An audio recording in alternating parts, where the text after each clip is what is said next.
Hi, this is Karl with another Relax, Focus, Succeed video. Today I want to talk about imposter syndrome, what it is, and what you can do about it. But most importantly, I have 3 important action steps you can take today that will turn this perceived weakness into something that works positively in your life. First, what is imposter syndrome? Very simply, this is a nearly universal belief that you have somehow stumbled your way into a job for which you are not qualified, or a position, or somehow you've elevated beyond your actual ability. Now, here's the good news. You are not alone. You are absolutely not alone.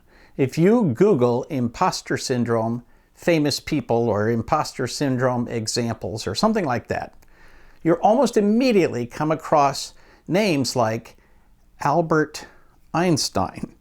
There's a famous quote where Albert Einstein basically said, "Look, I feel like I'm fooling the world, like I'm somehow some kind of trickster that has fooled people into thinking I'm a genius."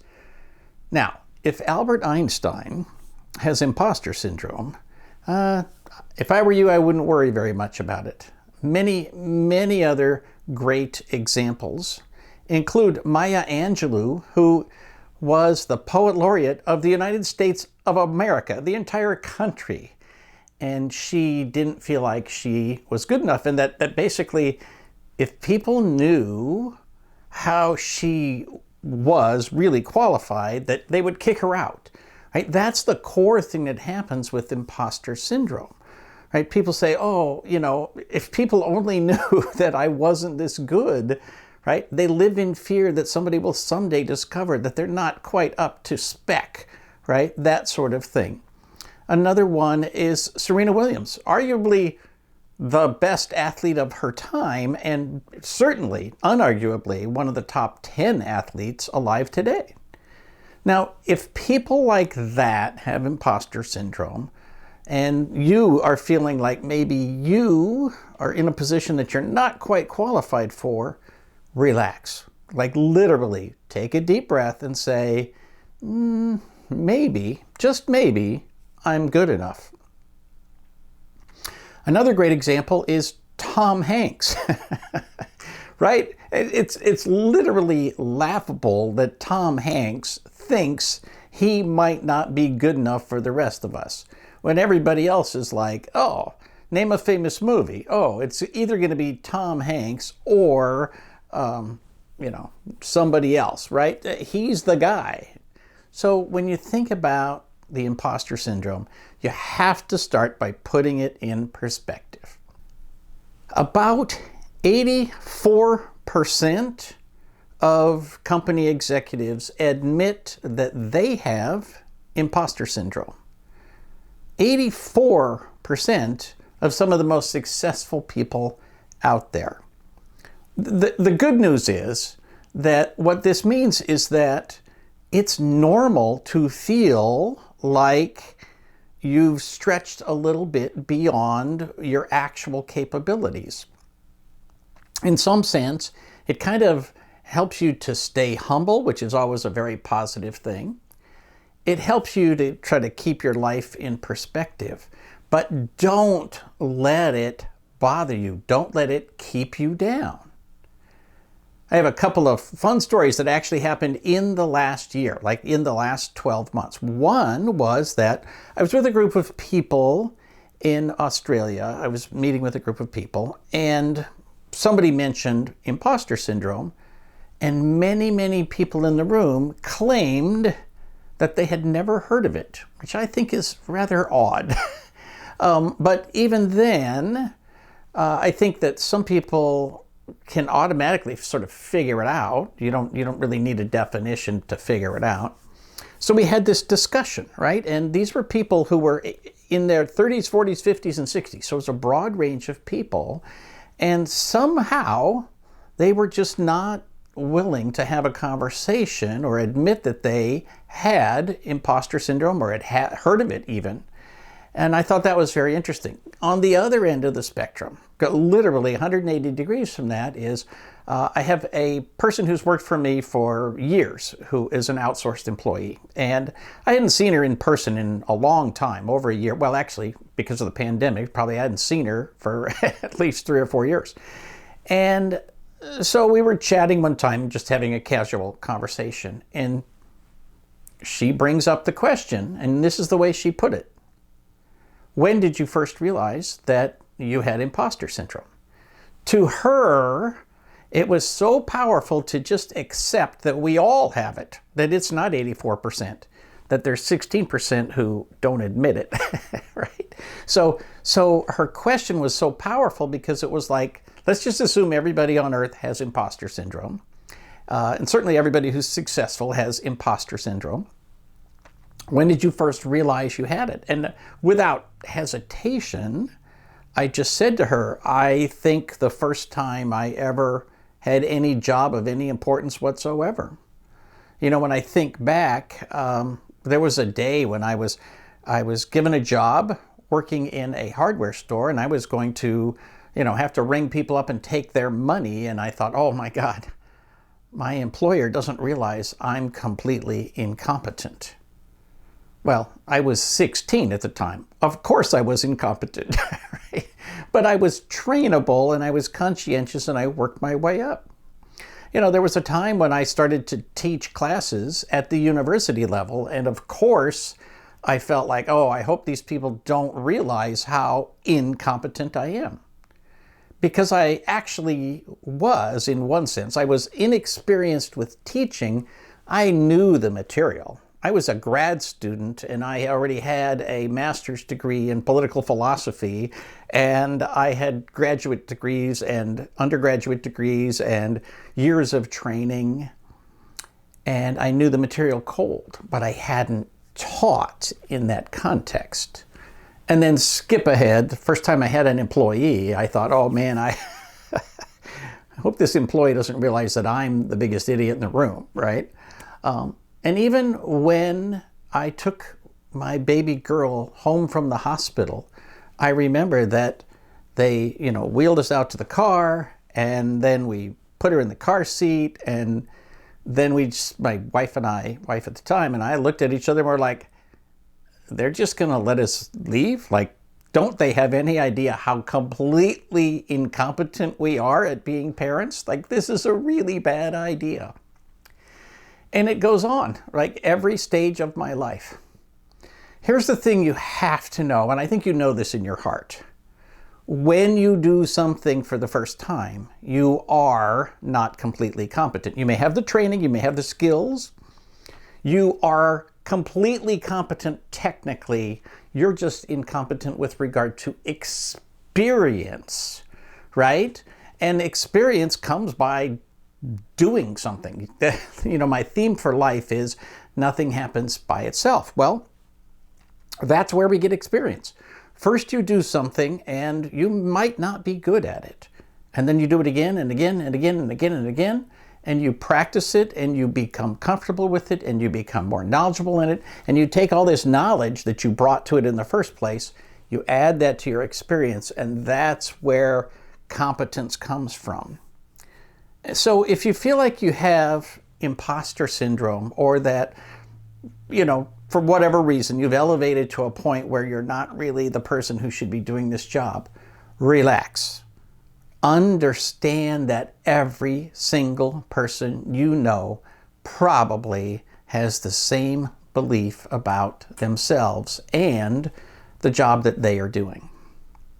Now, here's the 3 big tips that I promised will make a difference in your life if you take a little minute and implement them.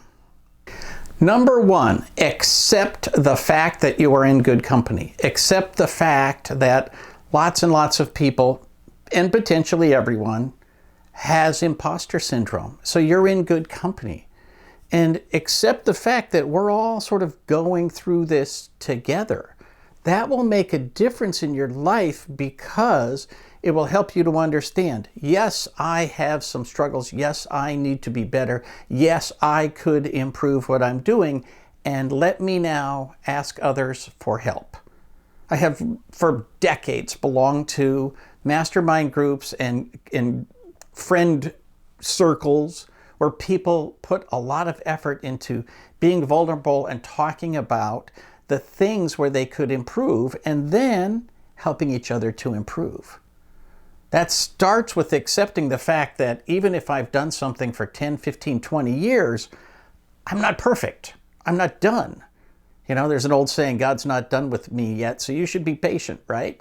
Well, that's true everywhere and always. You're never going to be done, so accept the fact that you're on a lifelong journey of education and improvement, and that will make a great deal of difference. Number 2, take a self-assessment on your skills and abilities. And I mean a true, honest, no holds barred. Forget the syndrome. Forget this feeling that you may or may not be incompetent. That's irrelevant.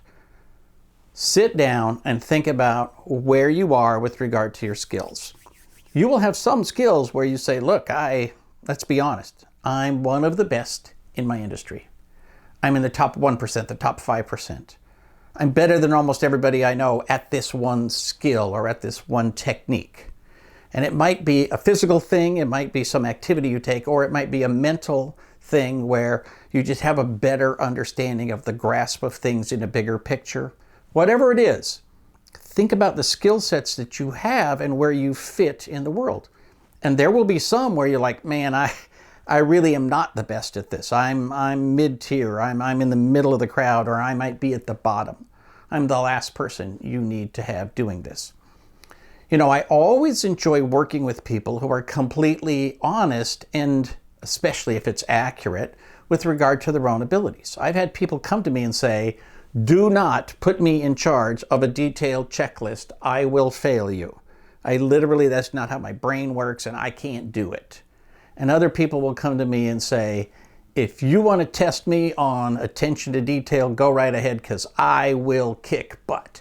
I am awesome at this, right? So you need to be very clear with yourself on where you stand. This allows you to avoid activities where you're really not the person who should be doing that. But here's the really, really, really good news.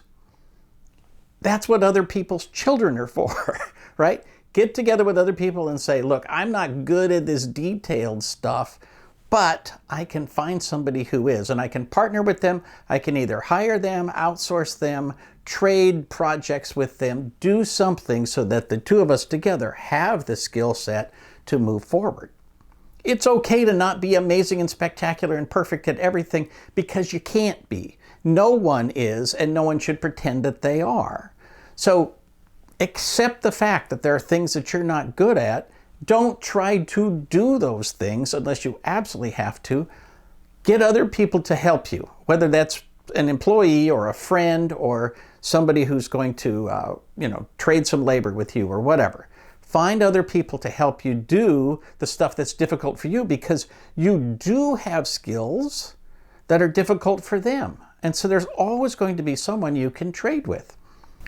So that whole process of doing a self-assessment has to be done on a regular basis. And it's okay. It's totally okay. Think about yourself from a view outside of yourself. Objectively, you can evaluate yourself, but you got to get this emotional pettiness out of the way that says, oh, you're not good enough. The greatest people in the world have this sense that they're not good enough, and yet they are. Finally, number 3, I encourage you to accept the fact that lots of people you meet are going through this. And if you think about the people you know, like spend one day and think about every single person you talk to, online, on Teams, on Zoom, in person, and just take a second and think, okay, this person might have imposter syndrome. Where do they feel like they are inadequate in their job, and they're worried that someone like me, who looks up to them, is going to find out that they're not perfect? This kind of activity is good for having humility and for accepting people for who they are. You know, every single person you work with has at least the potential, an 85% probability, that they have imposter syndrome. They're going through stuff. They're working through things in their life. They're trying to improve themselves, and they're worried about what other people think. And whether this is personal or professional, those people need your support. They need your love. They need your kindness. They need you to see that they are not perfect and they are not done yet. And in turn, they're going to turn that around and see that you're not perfect and you're not done yet. And they know that they need to give you some of their support. In the big picture, we are literally all in this together. We are a whole bunch of imperfect human beings walking through life together, walking up the hill, trying to achieve things. We need each other, we rely on each other, and together we can get absolutely anything done, even if every one of us is not quite perfect. So I hope that helps keep things in perspective. I love your feedback. Give me any comments down below. Please give me a thumbs up if you like the video. Subscribe to the channel. Tell your friends about it. For Relax, Focus, Succeed, this is Karl Palachuk, wishing you the best of luck in everything you do.